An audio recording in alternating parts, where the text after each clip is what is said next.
جبکہ آپ شادی کا کانسیپٹ اٹھا کر دیکھیں اسلامی نقطۂ نظر سے، شرعی اعتبار سے جب آپ کہیں کہ شادی کسے کہتے ہیں تو شرعی اعتبار سے ایک مسنون نکاح کے لیے، سنت نکاح کے لیے 6 چیزوں کی ضرورت پڑتی ہے۔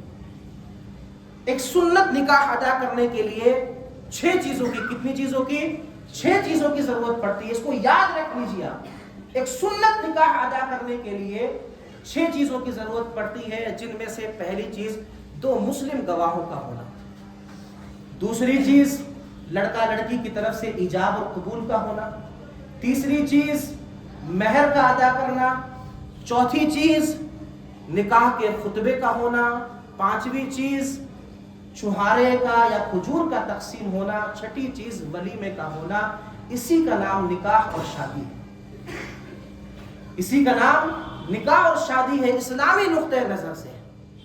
جبکہ میں آپ کو اس کی تفصیل بتاؤں تو شروع کی یہ 2 چیزیں جو ہیں، 2 مسلم گواہوں کا ہونا اور لڑکا اور لڑکی کی طرف سے ایجاب اور قبول کا ہونا، یہ 2 چیزیں کیا ہے؟ فرض ہیں۔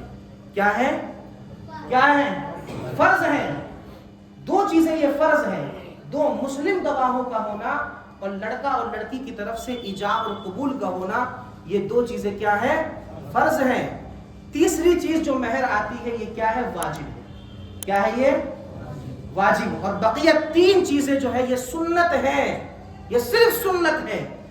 کیا کیا چیز سنت ہے؟ خطبہ نکاح کا ہونا اور چھہارے کا تقسیم ہونا اور بعد شادی کے ولیمہ کا ہونا، یہ 3 چیزیں کیا ہے؟ صرف اور صرف سنت ہے۔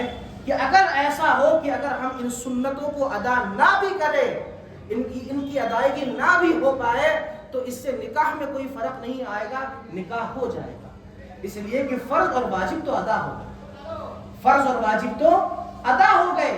اگر یہ 3 چیزیں کسی وجہ سے ادا نہ بھی ہوئی تو بھی شادی پر نکاح پر کوئی فرق نہیں آئے گا، نکاح ہو جائے گا، شادی ہو جائے گی۔ اور یہ 3 چیزیں ادا ہو جائے تو سنت طریقے سے سارے کام انجام ہو جائیں گے۔ اب مجھے بتائیے کہ ان 6 چیزوں کے علاوہ جو ہم نے اور چیزوں کو اپنا رکھا ہے اس کا اسلامی نقطہ نظر سے کسی طرح سے کوئی تعلق نہیں ہے۔ اور یہی وہ چیزیں ہیں، یہی جو ان 6 چیزوں کے علاوہ جو دوسری چیزیں ہیں، اسی چیز کے لیے ایک انسان بھاگتا ہے، دوڑتا ہے، پیسے جمع کرتا ہے اور نہ جانے کیا کیا چیزیں کرتا ہے، قرض لیتا ہے، سودی قرض لیتا ہے، اور اس کے باوجود بھی تھوڑی سی کمی آ جائے تو عزتیں تار تار ہو جایا کرتی ہے، زمانے میں رسوائیاں ہو جایا کرتی ہے۔ مجھے بتائیے کہ اسلام نے کہیں ان چیزوں کی اجازت عطا فرمائی ہے؟